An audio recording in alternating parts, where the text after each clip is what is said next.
in public restrooms. Have you ever faced a situation where you needed a pad or tampon in public but couldn't find one, and how did you feel? Yes, I do feel difficulties when I couldn't find a pad or tampons.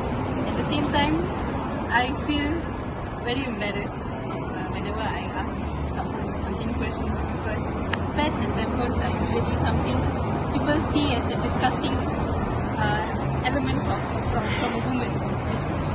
Hi, good evening. My name is Trisha. Will you spare me a few minutes to talk about my current project that I'm working on, which is creating sanitary pads in restrooms? Hi Trisha, yeah sure. Usually see sanitary pads or tampon provided in the restrooms or like public places for free at school, colleges, or your working place.